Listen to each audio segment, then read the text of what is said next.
In the early 1800s, Paris was a city of high fashion, art, and simmering tensions. Honor was everything. For gentlemen of a certain standing, any perceived slight or insult could only be answered in one way: a duel.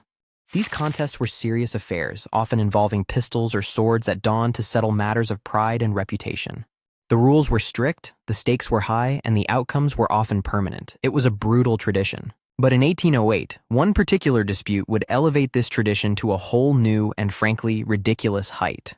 This wasn't a duel to be settled on solid ground amidst the morning dew of a Parisian park. No, this was a conflict that could only be resolved thousands of feet in the air above the city. It involved two determined men, a shared affection for an opera dancer, and two massive hot air balloons. Prepare yourself for the story of the most absurd and dramatic aerial contest in the annals of history. This is the tale of the Great Parisian Balloon Duel, a spectacle that truly has to be heard to be believed. Our story centers on two men, Monsieur de Grandpré and Monsieur Pique. Both were prominent figures in Parisian society. De Grandpré was known for his charm and social grace, a man who enjoyed the finer things in life. Pique, on the other hand, had a reputation for being more hot-headed and fiercely competitive in all things. The source of their rivalry was Mademoiselle Tirevit, a celebrated dancer at the Paris Opera who had captured both their hearts. Both men vied for her affection, showering her with gifts and attention, leading to a bitter and public rivalry. One evening, their animosity boiled over, harsh words were exchanged, and an unforgivable public insult was delivered. In the rigid social code of the time, this left only one recourse.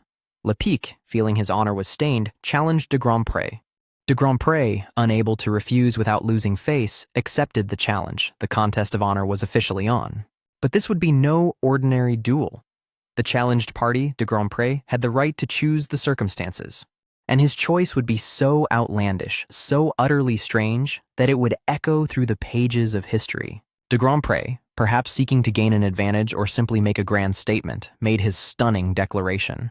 They would not meet on the field of honor. They would ascend to the heavens and settle their score there. The chosen instruments would not be swords or dueling pistols, but blunderbusses, a type of short-barreled firearm. And their chariots for this celestial confrontation? Identical hot air balloons, known then as montgolfières. The rules were as strange as the concept. Each man would ascend in his own balloon, accompanied by a second. Once they reached a suitable altitude, a signal would be given and the contest would officially commence. The objective was not to aim for the opponent directly. That would be far too simple for such a spectacle. Instead, each man was to aim his blunderbuss at the other's balloon, attempting to puncture the gas-filled envelope. The goal was to bring the other man crashing down from the sky. It was a bizarre and incredibly risky proposition. Pique, not to be outdone in bravado, accepted these wild terms. The stage was set for an unprecedented event. Word of the impending balloon duel spread like wildfire through Paris. It became the talk of the town. Preparations began in the Tuileries Garden, a grand public space right in the heart of the city. Two identical balloons were commissioned. They had to be the same size and material to ensure a fair contest. Artisans and engineers worked diligently, constructing the large spherical envelopes and weaving the wicker baskets below. On the day of the duel, May 3, 1808, the process of inflation began, a spectacle in itself. Fires were lit to heat the air, and slowly the colorful silk globes swelled and rose, straining against their ropes. De Grandpré and his second prepared for their ascent, checking their equipment, including the formidable blunderbuss. Across the field, Pique and his own companion did the same, their faces set with grim determination. The air was thick with anticipation. This was more than a duel. It was a public performance of honor and ego. The two massive, buoyant spheres were now fully inflated, ready to carry their occupants to their lofty, dangerous arena. A huge crowd had gathered in the gardens and surrounding streets, drawn by the sheer novelty of the event. Parisians from all walks of life, from commoners to nobility, turned out to witness the aerial drama unfold. The atmosphere was electric, a mixture of a festival and a public execution. No one knew what to expect. Even Mademoiselle Tirevit, the cause of the whole affair, was reportedly in attendance, watching from a safe distance. The duelists, de Grandpré and Pique, stepped into their respective baskets, their faces unreadable masks of composure. With a final check of the ropes and a nod to the ground crew, they gave the signal to be released. On command, the ground crews released the tethers, and the two colossal balloons began their majestic ascent.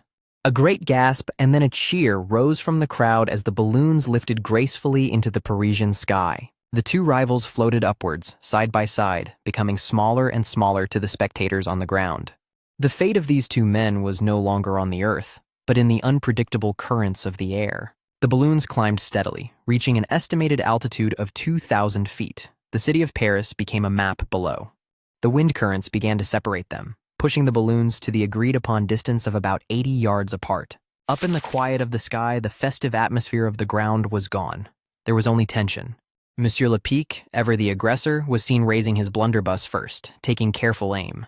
His target was not the man in the other basket, but the massive, fragile globe of silk above him. Grandpré and his second watched coolly, their own firearm ready but not yet raised. They waited. A signal was given from below. A small flag dropped, barely visible from their great height. The duel was on. The silence was broken by a loud report from Pique's blunderbuss, a puff of smoke expanding from his basket. The projectile flew across the 80-yard gap, a tiny speck on a trajectory towards Grandpré's balloon. But the aim was off. The shot missed its enormous target entirely, sailing harmlessly past into the empty air. Pique had taken his shot and missed. A critical error. Now it was Grandpré's turn to respond. Unlike his rival, Grandpré did not hurry. He calmly conferred with his second, taking his time. He raised his own blunderbuss, the dark metal glinting in the afternoon sun. He was deliberate and steady. He took aim at the vast, swaying target of Pique's balloon, a much larger and more forgiving target than a man. Pique and his second could only watch from their basket, helpless. They had had their chance and squandered it. The crowd below, unable to see the details, could only watch the two specks hanging in the sky, waiting. Grandpré adjusted his aim, accounting for the gentle sway of his own basket and the drift of the wind. Then, with a resolve that matched the absurdity of the situation, he made his move. A second loud crack echoed across the sky, followed by another telltale puff of dark smoke. This time, the projectile's path was true. It sped directly towards the center of Pique's balloon.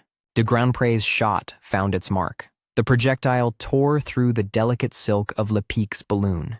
For a moment, nothing happened. The balloon just hung there, a tiny, almost invisible wound on its side. Then, a horrifying sound. The hot air, the very thing keeping it aloft, began to escape with a loud hiss. The balloon, which had been a proud, taut sphere, began to sag and fold in on itself. Its ascent stopped, it shuddered, and then it began to fall, slowly at first, then with increasing speed. Pique and his second were seen frantically working, perhaps trying to slow their descent or discard ballast. But it was no use. The damage was too great. The balloon was no longer an aircraft, but a falling weight. From his own basket, Grandpré watched the consequence of his action, his rival plummeting back to earth. The crowd below let out a collective cry of shock and horror as they saw one of the balloons begin to drop. The contest was over. The most ridiculous duel in history had reached its dramatic and inevitable conclusion. Pique's balloon didn't fall into an open field. It drifted over the rooftops of central Paris. The basket and the tangled mess of silk and ropes crashed down onto the roof of a house. The impact was severe. Both Monsieur Pique and his second were thrown from the basket by the force. Their journey ended there, on the rooftops of Paris, a tragic end to a foolish and prideful venture. Meanwhile, high above, Monsieur Grandpré and his second began their own descent, but under full control. He calmly vented the hot air, guiding his balloon away from the city center towards a clearer landing area. His balloon touched down gently in a field some 7 miles away from where he had started his journey. He had won the duel. His honor, by the bizarre rules they had agreed upon, was satisfied. The news of the outcome quickly spread back to the waiting crowds in Paris, sealing the legend of the event. One man's pride was vindicated in the sky, while the other's was tragically silenced on a Parisian rooftop. In the aftermath, the balloon duel was all anyone could talk about. It was a scandal and a sensation. Grandpré was the victor, but the authorities were not pleased with the public spectacle and the resulting demise. Dueling was already illegal, and this flagrant, high-profile display led to even stricter enforcement of the laws against it. And what of Mademoiselle Tirevit, the opera dancer, who was the cause of this extraordinary conflict? History, it seems, does not record whether she was flattered or horrified by the extreme lengths taken for her affection. Some reports say she eventually bestowed her favor upon Grandpré, the victor. Others say she wanted nothing to do with him. Her ultimate fate, like that of many figures in such tales, fades from the historical record into obscurity. But the story of the duel itself lived on, a testament to a time when honor was a matter of life and demise. It serves as a bizarre footnote in the history of aviation and a prime example of human folly and pride. A reminder that sometimes the truth of history is far more ridiculous than any fiction we could ever imagine.